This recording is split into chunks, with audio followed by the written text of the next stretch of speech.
నమస్తే, welcome to our channel. నేను ప్రియాంకరావు. తెలంగాణలో ఇప్పుడు మున్సిపల్ అండ్ కార్పొరేషన్ ఎలక్షన్స్ జరిగాయి. 116 మున్సిపల్, అలానే కార్పొరేషన్ వచ్చేసి 7. మరి ఈ నేపథ్యంలో కాంగ్రెస్ గెలుపు దిశగా దూసుకుపోతుంది. ఇక్కడ ఏపీ మార్క్ పాలిటిక్స్ కనిపించాయి అని, అలానే బాబు గారి మార్క్ ఇక్కడ కనిపించింది అని చెప్పేసి తెలంగాణలో ఒక చర్చ నడుస్తుంది. బీఆర్ఎస్ వెనుకంజలో ఉండడానికి, ఈ విధంగా 2వ స్థానానికి పడిపోవడానికి ఇక్కడ మూల కారణం చంద్రబాబు నాయుడు గారు అని. ఏంటి బాబు గారికి అంటే ఏపీ సీఎంగా ఉన్న ఆయనకి తెలంగాణలో జరుగుతున్న ఎలక్షన్స్కి సంబంధం ఏంటి? ప్రతిసారి బీఆర్ఎస్ పార్టీ వాళ్ళు బాబు గారిని మాట్లాడితే అయితే తిట్టడం లేదా పొగడ్డం, ఈ విధంగా మాట మీద మాట మారుస్తూ రావడం వల్ల వీళ్ళకి ప్లస్ ఆ పాజిటివ్ తెలుసుకుందాం. మనతో మాట్లాడడానికి ప్రముఖ పొలిటికల్ అనలిస్ట్ సీతారత్న కుమారి గారు ఉన్నారు. ఆవిడ తెలుసుకుందాం. నమస్కారం మ్యామ్. నమస్తే అమ్మా. ఇప్పుడు తెలంగాణలో ఎలక్షన్స్ జరిగాయి. సో ఈ ఎలక్షన్స్ లో కాంగ్రెస్ ముందంజలో ఉంది. బీఆర్ఎస్ మేము ఇన్ని సీట్లు గెలుస్తాము అన్న వాళ్ళేమో 2వ స్థానంలో ఉన్నారు. ఇక్కడ మెయిన్ ఏంటి అంటే ఏపీ పాలిటిక్స్ ఇందులో కనిపించాయి. చంద్రబాబు నాయుడు గారి మార్క్ ఇక్కడ పాలిటిక్స్ లో ఈ ఎలక్షన్ లో కనిపించింది. సో రేవంత్ గెలుపుకి కారణం కూడా బాబు గారే అనేది మీకేమనిపిస్తుంది ఇదంతా చూస్తుంటే?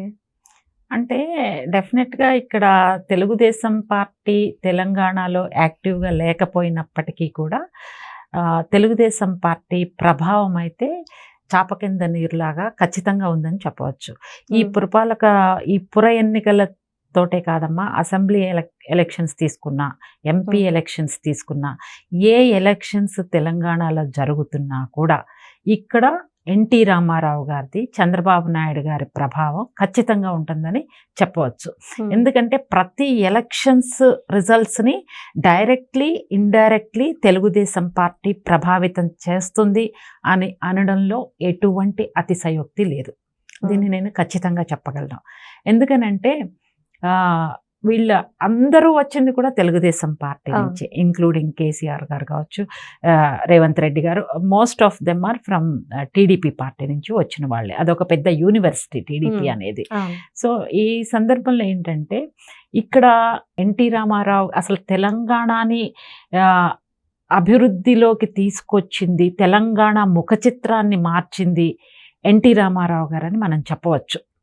స్టార్టింగ్ నుంచి పార్టీ పెట్టినప్పటి నుంచి తెలుగుదేశం పార్టీ అడ్డా తెలంగాణ. ఎన్టీ రామారావు గారు సమూలమైన ప్రక్షాళన మార్పులు తెలంగాణలో తీసుకొచ్చారు. ఇది కాదనలేని సత్యం. దానికి చాలా ఉన్నాయి, ఈ టైం సరిపోదు. Next coming to Chandrababu Naidu గారు, ఆయన వచ్చిన తర్వాత తెలంగాణ ఆర్థిక ముఖ చిత్రాన్ని కంప్లీట్గా నెక్స్ట్ లెవెల్కి తీసుకెళ్లారు. నేను ఎందుకు చెప్తున్నానంటే ఆయన సాఫ్ట్వేర్ పితామహుడు అని చెప్పవచ్చు. సాఫ్ట్వేర్ని తెలంగాణలో హైదరాబాద్లో అభివృద్ధి చేసి, హైదరాబాద్ని ప్రపంచ చిత్రపటాల్లో నిలబెట్టి, రెవెన్యూని డెవలప్ చేసి, ఈరోజు మొత్తం తెలంగాణ ఈ రోజున ఇంత సుసంపన్నంగా ఆర్థికంగా అన్నిటికన్నా ముందు ఉండడానికి కారణం ఆ రోజున చంద్రబాబు నాయుడు గారు తీసుకున్నటువంటి నిర్ణయాల ప్రభావమే ఈరోజు ఉంది. ఈరోజు కేసీఆర్ గారు, కేటీఆర్ గారు విస్మరించవచ్చు, కానీ ప్రజలు మర్చిపోలేదు. కాదనలేని సత్యం ఇది. Everyone nose in Telangana. Chandrababu Naidu గారు తెలంగాణకి, హైదరాబాద్కి ఏం చేశారు, హైదరాబాద్కి చేయడం వల్ల దానిలో వచ్చినటువంటి ఆర్థికమైనటువంటి ఫలాలు త్రూఅవుట్ యునైటెడ్ ఆంధ్రప్రదేశ్కి ఆ ఫలాలు అందడం అనేది జరిగింది.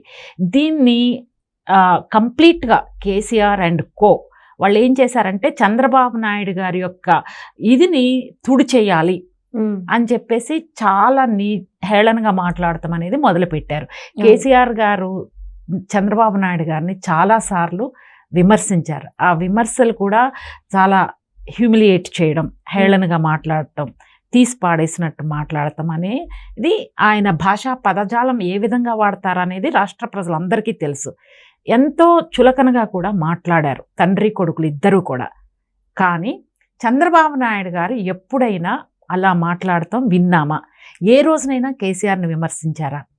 ఏ రోజునైనా కేటీఆర్ని చంద్రబాబు నాయుడు గారు కేటీఆర్ లెవెల్ వరకు రారు. అతని లెవెల్ వేరు, బాబు గారి లెవెల్ వేరు. So KCR is also Chandrababu Naidu గారికి సమకాలికుడు ఏం కాదు, కానీ అట్లీస్ట్ ఆయన ఒక ఉద్యమ నాయకుడు, 10 సంవత్సరాలు ముఖ్యమంత్రిగా ఉన్నారు కాబట్టి. But still he always Chandrababu Naidu గారు రెస్పెక్ట్ చేశారు కేసీఆర్ని. దో ఆయన ఇన్సల్ట్ చేసిన, అవమానించినా కూడా చంద్రబాబు నాయుడు గారు ఒక్క మాట వ్యతిరేకంగా రాలేదు, పైపెచ్చు గౌరవించారు. That's the style of leadership, that's the difference of leadership between KCR and Chandrababu Naidu గారు. ఓకే.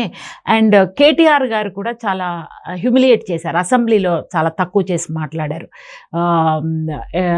ఒక పెద్ద ఆయన ఇంకా ఒక వర్డ్ అన్నారు ఆయన అసెంబ్లీలో, నేను స్వయంగా విన్నా. ఒక ముసలాయన తనే డెవలప్ చేశానంటాడు, అంటే నిజాం నవాబులు ఏం చేశారు, ఇట్లా హేళనగా తీసి పాడేసినట్టుగా. అసలు ఏం చేశారు అనేది మొన్న క్వాంటమ్ హబ్ చూసిన తర్వాత, క్వాంటమ్ వ్యాలీ చూసిన తర్వాత దేశ ప్రజలకే కాదు, now Amaravati is going to become a very big hub. ప్రపంచ దేశాలకు కూడా అమరావతి వైపు చూసే స్థాయికి చంద్రబాబు నాయుడు గారు తీసుకొచ్చారు. అంతేగా. సో కేటీఆర్ తన పిల్లకాకిలాగా ఏదో మాట్లాడుతున్నారు, ఆయన మాట్లాడే భాష దట్ ఈస్ హిస్ లెవెల్.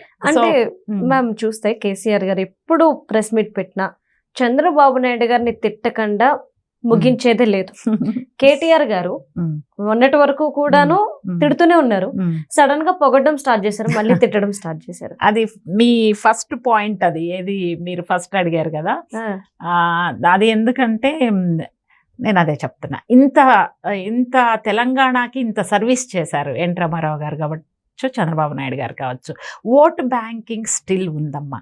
ఇక్కడ రాష్ట్రంలో అధికారంలోకి రావాలన్నా కూడా, పార్లమెంటు ఎంపీ సీట్లు గెలవాలన్నా కూడా, పుర ఎన్నికల్లో గెలవాలన్నా కూడా ఖచ్చితంగా ఇక్కడ సెటిలర్స్ చాలామంది ఉన్నారు. మీకు హైదరాబాద్లోనే దాదాపు 70-80 లక్షల పైన సెటిలర్స్ ఉన్నారు, out of 1,40,00,000, more than 50%. So గ్రామాల్లో కూడా ఆంధ్ర వాళ్ళు ఉన్నారు, వాళ్ళు దే ఆర్ డిసైడింగ్ ఫ్యాక్టర్స్. అందుకని ఏంటంటే పోటీలు పడి ఎన్టీ రామారావు గారు జయంతి అయినా వర్ధంతి అయినా కూడా అన్ని పార్టీ లీడర్స్ పాజిటివ్ స్టేట్మెంట్స్ ఇస్తారు, ఇంక్లూడింగ్ బీజేపీ అందరూ కూడా. ఎందుకంటే టు గెయిన్ సింపతి అనొచ్చు, లేకపోతే ఇక్కడ ఉన్న సెటిలర్స్ ఓకే మేము ఎన్టీ రామారావు గారిని గౌరవిస్తున్నాము, చంద్రబాబు నాయుడు గారిని ఏమి క్రిటిసైజ్ చేయట్లేదు అనేది ఎందుకు ప్రజల్లోకి పంపిస్తారంటే, ఇక్కడ తెలుగుదేశం పార్టీ ఓటు బ్యాంక్ చాలా బలంగా ఉందని మాత్రం చెప్పవచ్చు. అయితే ఇక్కడ ఎంతసేపు కేసీఆర్ గారు క్రిటిసైజ్ చేస్తున్నారు, రేవంత్ రెడ్డి గారికి ఇక్కడ దెర్ ఆర్ 2 ప్లస్ పాయింట్స్. ఒకటి ఏంటంటే హీస్ ఫ్రమ్ తెలుగుదేశం పార్టీ, ఆయన తెలుగుదేశం పార్టీ నుంచి వచ్చారు. ప్లస్ మోర్ ఓవర్ ఏంటంటే he never criticised Chandrababu Naidu గారు and he never criticised NT Ramarao. Of course NT Ramarao గారు ఎవరు చేయరు అనుకోండి, ఆయన ఇప్పుడు లేరు కాబట్టి. సో ఈ పాజిటివ్ ఎప్పుడు కూడా పాజిటివ్గా మాట్లాడతారు రేవంత్ రెడ్డి గారు.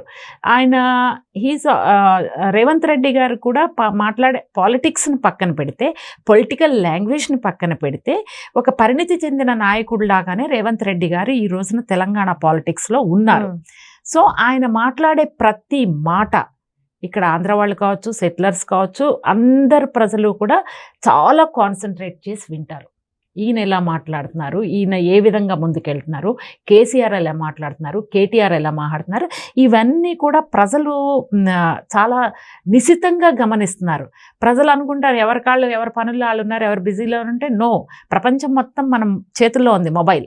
సో ఏదో ఒక టైం దొరికినప్పుడు ఎవరెవరు ఏ విధంగా మాట్లాడుతున్నారు, ఏ విధంగా ముందుకెళ్తున్నారు అనేది ఒక అవగాహన అనేది ఇక్కడ తెలంగాణ ప్రజల్లో ఉంది. సో వాళ్ళు ఏంటి సైలెంట్గా ఉంటారు, ఓటు వచ్చినప్పుడు వాళ్ళ యొక్క ప్రభావాన్ని ఓటు రూపంలో చూపిస్తున్నారు. అంటే ఓవరాల్ గా టీడీపీ పార్టీకి సంబంధించిన వాళ్ళు ఉన్నారు, వాళ్ళే డిసైడింగ్ ఫ్యాక్టర్స్ అంటారు. That is one part. Settlers కూడా ఉన్నారు, ఇక్కడ వచ్చి ఏంటంటే ఎన్టీ రామారావు గారు కావచ్చు, చంద్రబాబు నాయుడు గారు కావచ్చు, వీళ్ళంతా బేస్ ఆంధ్ర అయినా కూడా అక్కడ ఉన్న వాళ్ళు 20 ఏళ్ళు ఉన్నారో చాలా తక్కువ, మాక్సిమం ఇయర్స్ ఇక్కడే ఉన్నారు తెలంగాణలోనే. సో వాళ్ళకి ఒక నాయకుడు ఒక చాలా ఎత్తుకు ఎదిగిన తర్వాత ప్రాంతీయ భావాలు, భేదాభిప్రాయాలు ఉండవు. వాళ్ళని ప్రజల్ని ఓవరాల్గా చూస్తారు. ఇలా ప్రజల్లో రెచ్చగొట్టి, ప్రజల్లో ప్రాంతీయ విద్వేషాలను రెచ్చగొట్టి, రాజకీయం చేసి, రాజకీయ ముసుగులో అధికారాన్ని చేజెక్కించుకుని ప్రజల్ని మోసం చేయడం అనేది ఉండదు ఒక స్థాయి నాయకులకి. అందులోకి చంద్రబాబు నాయుడు గారు వస్తారనేది ఖచ్చితంగా చెప్పవచ్చు. ఆయనకి ఎప్పుడు కూడా ఆయన చూడండి, ఆంధ్ర వాళ్ళు తెలంగాణ అని మాట్లాడరు, తెలుగు ప్రజలు. అవును సార్, తెలుగు ప్రజలు బోత్ ఆర్ సేమ్, రెండు కళ్ళు. నాకు ఎప్పుడు అంటారు ఆంధ్ర తెలంగాణ రెండు కళ్ళు అని. సో అంటే చంద్రబాబు నాయుడు గారు మాట్లాడే ప్రతి మాటని రాజకీయం చేసి తెలంగాణ ప్రజలకి దూరం చేద్దామని కేసీఆర్ భావించారు. అవును, ప్రతిదీ ఆయనకు అనుగుణంగా మార్చుకుని, ఆయన రెండు కళ్ళు అన్నారు అనుకోండి, నా రెండు కళ్ళు తెలంగాణ, ఆయన రెండు కళ్ళు ఒక్కని ఆంధ్ర ఒక్కని తెలంగాణ అంటారు. అంటే తెలంగాణ ద్రోహిగా చిత్రీకరించే ప్రయత్నం చేశారు. But end of the day ఏమైంది, తెలుగు జాతి ఉన్నంత వరకు ఎన్టీ రామారావు గారిని కానీ చంద్రబాబు నాయుడు గారిని కానీ తెలంగాణ ప్రజలు విస్మరించరు. ఎందుకంటే వాళ్ళు అంత సర్వీస్ చేశారు ప్రజలకి. ఆ ఫలాలను ఇప్పటికీ అందుబాటులోకి వచ్చినాయి. ఒక ప్లాట్ఫామ్ని క్రియేట్ చేశారు చంద్రబాబు నాయుడు గారు.